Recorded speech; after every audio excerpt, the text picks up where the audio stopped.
Welcome to Best MMA Picks. I am your host, JD. Thank you for tuning in tonight. We are coming off of a kind of a surprising card in Brazil as of yesterday, last night. A lot of surprises, a lot of surprises. A lot of these surprises were I had mentioned in my previous podcast, particularly with Brian Barberina and Shogun. I just had this gut feeling with those two that I shouldn't be betting against them, and that they were going to probably, somebody was going to pull through as an underdog there, and both of them actually did. I just did not have the balls to bet on them, but we're coming off of a pretty decent card. We went 9-6, positive 23 units, which was good, but still a little unsatisfied there because if Cummins had won, we would have cashed in on a couple parlays there, as well as our Warley Alves parlay that we left about 20 to 30 units on the table there, which could have been easy money, should have been easy money. But, you can't win them all. That's just how it is. We've been on a skid as of the beginning of the year, and we're looking to turn things around. And so hopefully this kind of gets us in the right direction. We've got a pretty decent card coming up here, a lot of well-known fighters, and so I think that that's going to help play into our betting strategies. Hopefully we have a lot more betting opportunities here. I am trying to get my videos out a little earlier because I like to get my leans out. That way you guys can kind of start thinking about things. I'll do my film study as fight time gets closer, to the date. This card's taking place on Sunday, May 29th. Starts at 6 p.m. It's a Sunday card, so don't get it mixed up with Saturday. But yeah, very exciting card. I'm very much looking forward to this. My buddy, shout out to my buddy MMA Savant. He was actually supposed to help break down this card with me, but he has looks like family commitments or job related commitments. So I completely understand that. I'm a busy guy and I know how it goes, but we miss you. Hopefully we can catch you for the next card. I definitely want to have him on for UFC 200. Hopefully special broadcast on that one. But yeah, very much looking forward to this card. I'm going to try to keep this short and sweet like last time. I'm going to give my leans and the who and the how for the main card, and then I'm just going to give quick gut predictions on the prelims. That seemed to have worked out pretty well last time. We were under, I think, about 11 minutes, which was our shortest podcast. I don't like taking a lot of details out of there, but sometimes that works better for other people when they are pressed for time. So we'll try to do the same thing again. One more time before anything else, if this is your first time looking at or checking out our podcast, make sure that you hit subscribe below immediately. That way you do not forget.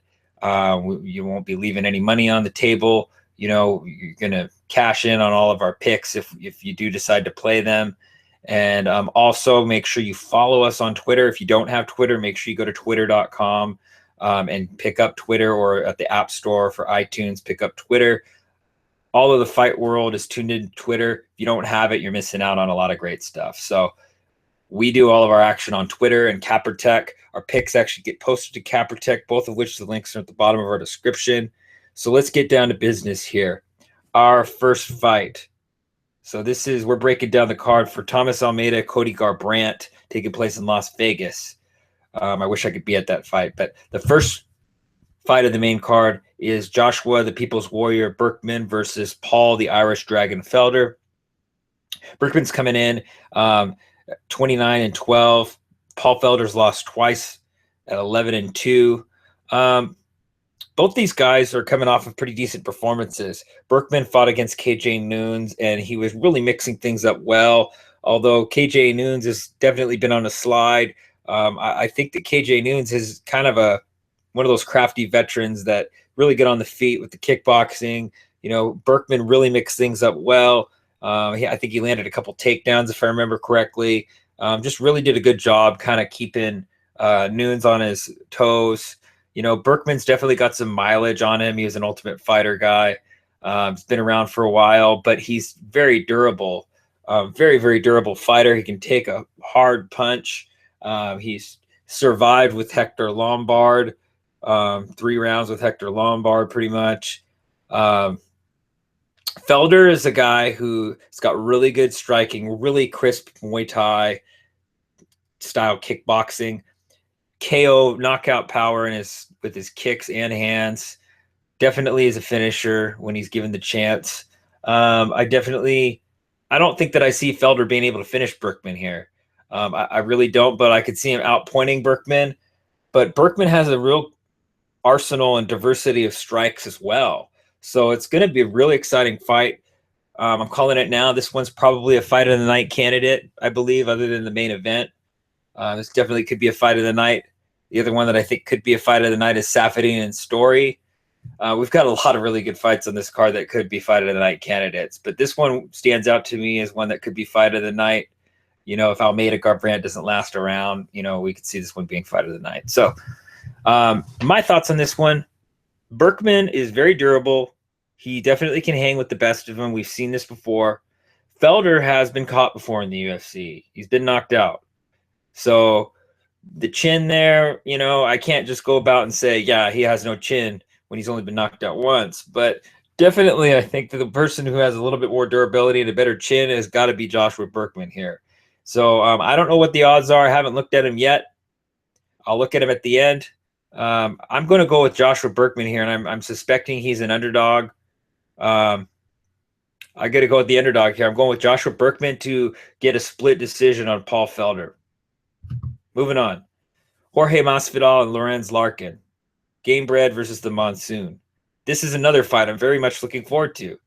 Jorge Masvidal is one of my favorite fighters. Some people criticize him for being a boring fighter. I think that he's just got really good technique. I've seen his YouTube videos, street fighting. I just really admire the guy. I think he's a born fighter, unlike a lot of UFC guys. I think this guy was born to fight. Lorenz Larkin, very good kickboxer, martial artist, very good striking, crisp technical striker. He's got good takedown defense. Jorge Masvidal's got absolutely outstanding takedown defense. This fight's going to take place completely on the feet. I would be surprised if anybody took the fight to the ground. But here's one thing that people are going to probably count out of this whole equation. Jorge Masvidal has some of the most underrated ground game in the UFC to date. And anybody that has seen him, as far as like when he took down, I think it was Michael Chiesa. He got taken down by Michael Chiesa, I believe, but he got back up to his feet. He has the ability to take guys down, and that can be the difference maker in the fight for him. And he can grapple with the best of them. I was impressed back in the day when he fought against Gilbert Melendez for the Strikeforce title. Ever since then, I've always known that this guy is an underrated fighter. So my pick for this one, I think Masvidal's got that ground edge. Both these guys are good on the feet. I think Masvidal, they both have good striking defense. They get hit almost exactly the same amount. They both strike probably about the same amount of volume, roughly. Masvidal throws just a little bit more. I give a little bit more of the technical advantage to Lorenz Larkin, although Masvidal is very technical himself. I think Lorenz Larkin has a little bit more brutal leg kicks, and he's definitely got a head kick that can put you to sleep. So there's a little bit of advantage there for Lorenz Larkin, but it's not a huge advantage, okay? Nothing that Masvidal's not already seen. Jorge Masvidal, he's got the ground advantage for sure. If he wants to take the fight to the ground, if things aren't going well on the feet, he'll be able to do so. And I believe that he can land a takedown, and he's got good timing with those takedowns to take Lorenz Larkin down, or at least push him up against the cage and nullify his offense if, he's causing problems for him. I don't foresee this at all. I think Jorge Masvidal's got an extremely high fight IQ. I see him outpointing Lorenz Larkin, just being the better, smarter fighter. So my pick here is for Jorge Masvidal to defeat Lorenz Larkin by unanimous decision. Moving on to the next fight, we have Chris Camozzi versus Vitor Miranda. We've got Camozzi, who's been around in the UFC for quite some time. I think he was on like a 3 or 4 fight losing streak, and then he won his last fight. It was kind of one of those fights where you just it was against Joe Riggs, if I remember correctly. And it was, he got rid of Riggs early. Round 1 KO TKO. It was just God, I thought Riggs was going to be more durable than that, but Riggs is done, in my opinion. I mean, his durability's just gone down the toilet, which is unfortunate. I think Joe Riggs was a fighter who, who definitely paved the way for a lot of the younger fighters, got that experience under his belt. But Camozzi just, I mean, it was nuts. It was just done in like 20 seconds or whatever. Anyway, Camozzi's not, he has 2 wins. He's on a 2-fight win streak, one of which was a kind of a gimme win. But Miranda is coming off of a KO, TKO win. I can't remember who it was, but it was a decent win. We actually had bet on Miranda. It was against Marcelo Gomes, round 1 KO, TKO. So he's coming. He's got some momentum behind him. He KO'd Clint Hester as well. He's got that excellent striking, that excellent kickboxing, Muay Thai. Definitely a technical striker. KO power, as we've seen. 77% of his wins have come by KO, TKO. Chris Camozzi might have a slight grappling advantage. Both these guys throw at a high volume, around 4 strikes landed per minute, significant strikes. Camozzi's got a little bit better takedown defense from wrestling experience. He uses it defensively. Both these guys are very similar, though, with their takedown defense. I think that the fight will probably stay on the feet most of the time. If Camozzi tries to shoot for takedowns, Vitor Miranda could time him and catch him. It could end up on the ground a few times, but I don't see Camozzi having that top control and that dominance that a lot of their stronger wrestlers have. And I think Miranda will be able to get back up to his feet and possibly catch him. So my prediction here is for Vitor Miranda to defeat Chris Camozzi by TKO. Next fight, we have Tarek Saffiedine, Sponge, and Rick the Horror Story. Rick Story's coming off of like almost 2-year layoff. Last time he fought was back in 2014. So we have big question mark there with Rick Story. He's had some impressive performances over the years against some high-level competition, elite competition. Rick Story can bang with the best of them. Just like I said, with an underrated fighter like Masvidal, Rick Story has the capability of knocking guys out that you wouldn't think. So always a big underdog. Always, you can't count out Rick Story out of the fight. Saffiedine is a veteran of the sport. He's a savvy mixed martial artist. He's a smart, high fight IQ fighter from Belgium. He's a technical striker, technical guy, very extremely high takedown defense. So you're not going to see Story getting him to the ground. I'd be very surprised if he could, especially coming off the layoff and having some ring rust. Doesn't tend to take guys down a whole lot, but he can take guys down if he needs to, as witnessed in his last fight. I forget who that was again. His last fight, I remember he took down a guy, Jake Ellenberger, or he took Jake Ellenberger's back at one point. I guess maybe he didn't take him down, but maybe he clipped him. I didn't see the full fight, unfortunately. I had other commitments at the time. But I did see a part of the fight where just this tail end of the fight. And I will probably have to go back and I'll have to do a film study on it. But Tarek Saffiedine did take Jake Ellenberger's back, or had him against the cage, kind of was crawling in, trying to get a hook in on him at one point. And so he definitely has a grappling credential there. He's fought out of Team Quest in Temecula, California.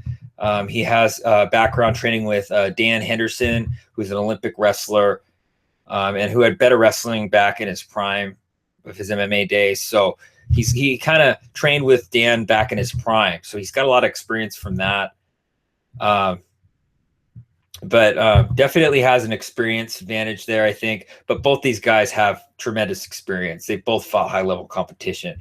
So I would give a slight advantage to Saffiedine, particularly because he's more fresh fighter here. He isn't coming off a layoff. He's actually fought recently. I think almost 2 months ago is what his last fight was, if I remember correctly. I don't have the exact dates memorized, but it was recent. Story, on the other hand, is coming off almost 2-year-long layoff. So you know, it's hard for me to pick this one, but I got to go with the more technical guy, the smarter, savvier fighter. Rick Story tends to take a little bit more risk, but those risks tend to pay off more times than they don't. I don't know how his cardio is. I would have to do a little more research on that. I'm just not sure where he's going to be here coming off such a long layoff. We saw the ring rust even with the champion John Jones.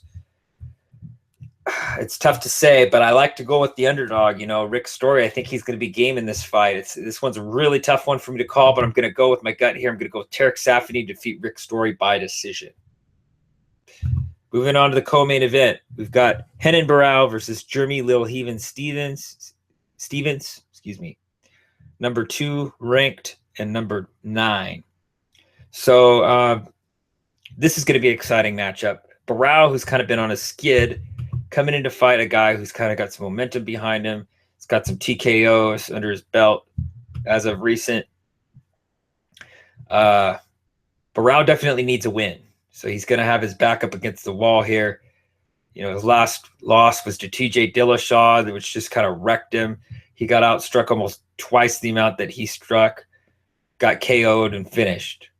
So definitely something that, you know, we need to see the best of Renan Barão again. You know, we saw him against Mitch Gagnon. He really didn't look that impressive to me against Mitch. I definitely think Jeremy Stevens is going to be a tough fight for him. Tough fight for any man at that weight class. I wouldn't want to be fighting Jeremy Stevens. He's got ridiculous power in his hands. He's got a chin that can take a shot. Just throwing that heavy leather, you know, he bites down on his mouthpiece. He goes in for the kill. That may not play well with Renan Barão. It may or may not. Renan Barão already knows what's coming, though. So I think this may be a little bit of a tailor-made fight for him. It's hard to say. But this one's a tough one. This is definitely one that a lot of people are playing underdog play on. Stevens coming off of a loss to Max Holloway. So he's definitely got both these guys are coming off a loss. So this is kind of one of those fights that's going to kind of be a turning point for one of the two. I got to go with Renan Barão. I think he's got a better camp. Although Jeremy Stevens, I believe, is fighting out of San Diego now, so that'll be interesting. I'm going to have to do a little more research on this one, but my gut pick, I got to go with Renan Barão to defeat Jeremy Stevens by TKO. That could be a good dog play, though, on Jeremy Stevens, but I'm going with Barão there. I think he wants it. He's going to want it, and he's going to need the win more than Stevens. So moving on to our main event, we have Thomas Almeida, Tominhas, and Cody Garbrandt. Cody No Love Garbrandt. This is going to be one of the biggest fights of the year, I believe.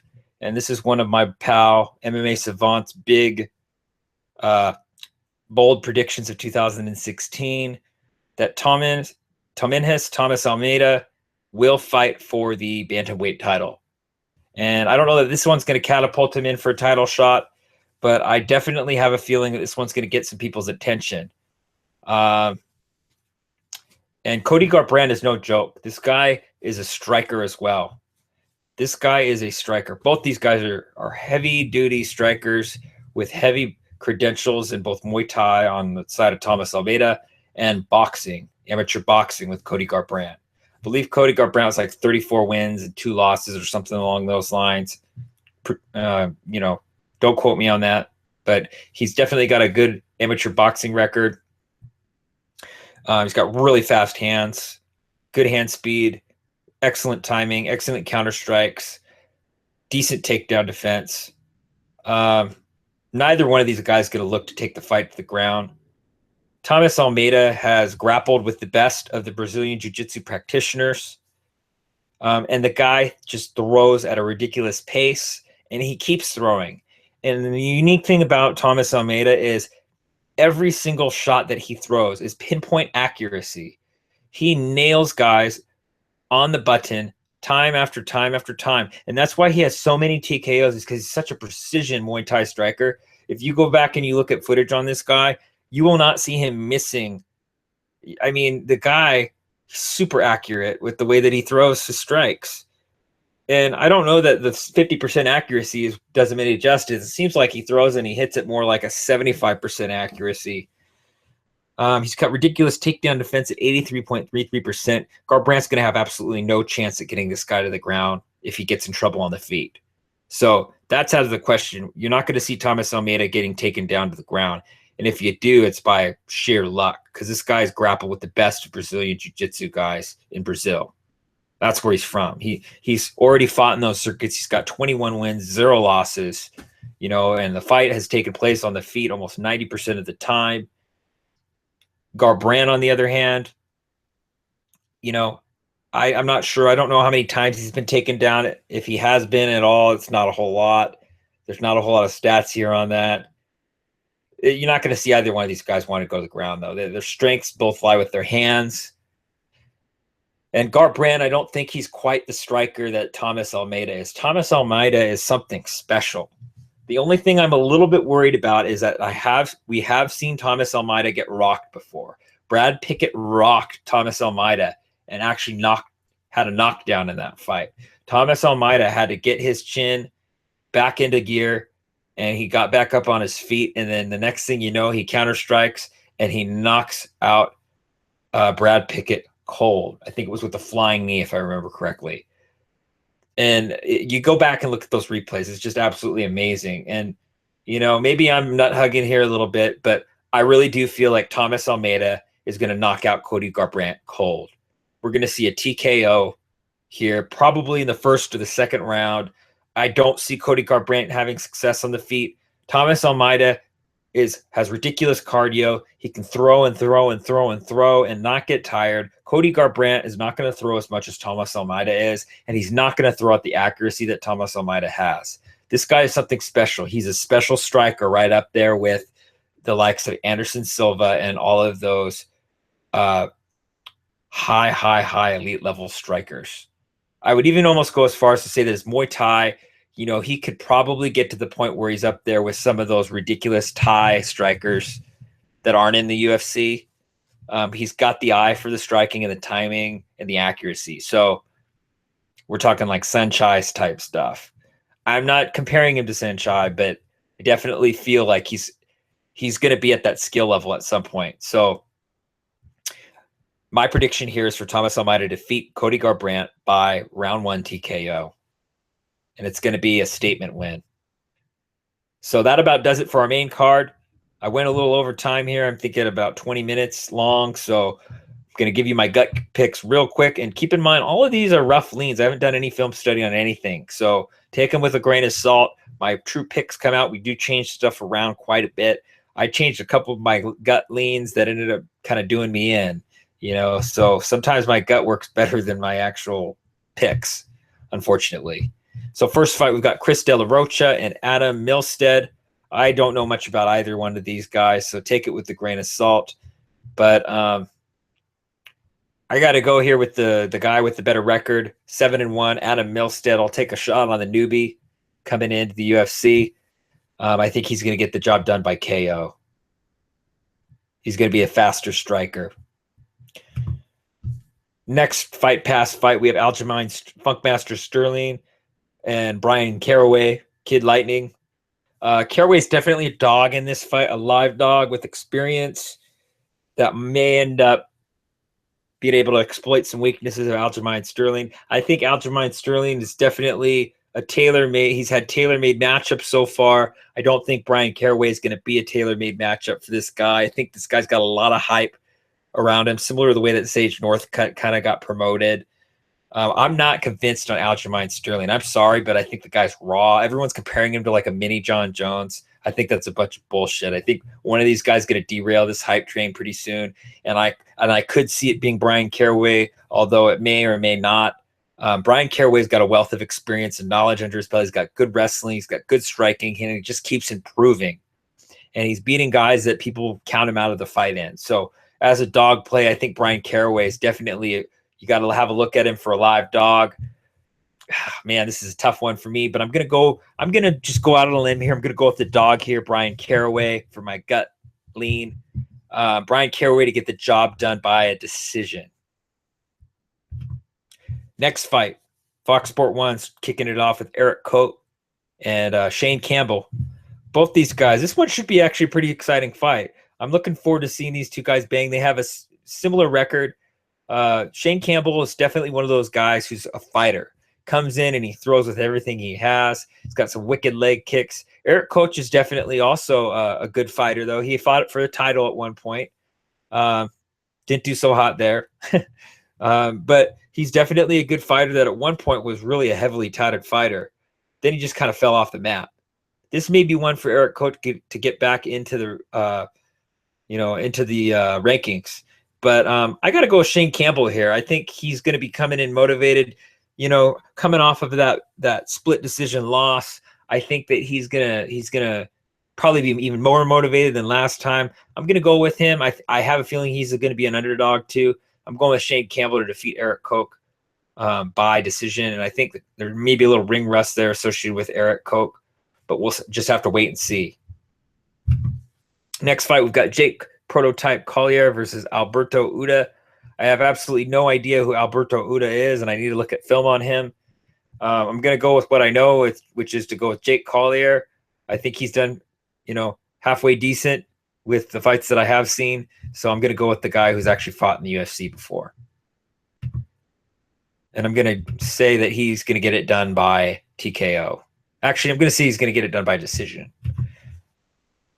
We've got Abel Killa Trujillo and Carlos Diego Ferreira, which I thought he was off the card. Apparently they haven't removed him, but he got, if I remember correctly, he got tested for PEDs, and he was actually taking some sort of PED.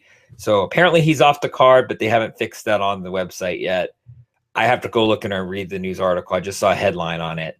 But if that's the case, that's very unfortunate, because I would have loved to go with Carlos Diego Ferreira here, being that he's a third-degree Brazilian Jiu-Jitsu black belt. Take what I just said with a grain of salt, though. But if he's still going to be on the card for whatever reason, I'm going to go with Carlos Diego Ferreira here. I don't know who a replacement would be, or if there will even be a replacement. So that's who I would be going with here. Sarah McMahon versus Jessica Evil Eye.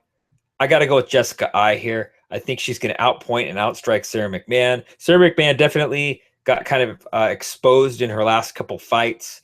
She's not the hyped up fighter that people said that she is, and I still believe that she's not even that great to be in the UFC. Jessica Eye, on the other hand, she's definitely a very technical striker. She's got good power in her hand. She's got knockout capabilities, for a female. She's got good takedowns, good grappling, just all around a well-rounded mixed martial artist, but tends to like to stay on the feet. And Sarah McMahon does not do well on the feet. She's not really a good striker. She leaves herself open to a lot of different things. And if she can't get this fight to the ground, which I don't think she's going to be able to do, she's going to be in a whole world of trouble and a whole world of hurt. I'm going with Jessica Evil Eye to get the job done, to keep to her distance, to use her range, and to possibly get a TKO victory. But I'm going to go with the decision here. But if the odds are good on a TKO, you might want to take TKO for Jessica Eye. Sarah McMahon durability is definitely in question, and I think that might be a good prop bet to look at. So Jessica Evil Eye to get the job done by decision. So that about wraps things up. Sorry if I took a little longer this time. Want to give a little bit more analysis, but I want to get this out early for people so you can start thinking and bouncing ideas off of each other's heads. Shoot me a comment below, please. I love the feedback. If I made any mistakes on anything, I take the criticism, very well. I appreciate everybody's input on these fights. If you know information at all from the inside, please shoot me a private message on Twitter or a comment below. And please do give me a thumbs up if this helped you at all. The thumbs up really helped the channel. It helps with the growth of the channel. And you guys have done a really excellent job at giving me feedback and thumbs up. And I really appreciate that. So I'd like to get at least 10 thumbs up if I can for this next card. Hopefully we can get there, and maybe more than that. So hit me up on Twitter. Make sure you follow us at Best MMA Picks. And we will see you at the cash window, my friends.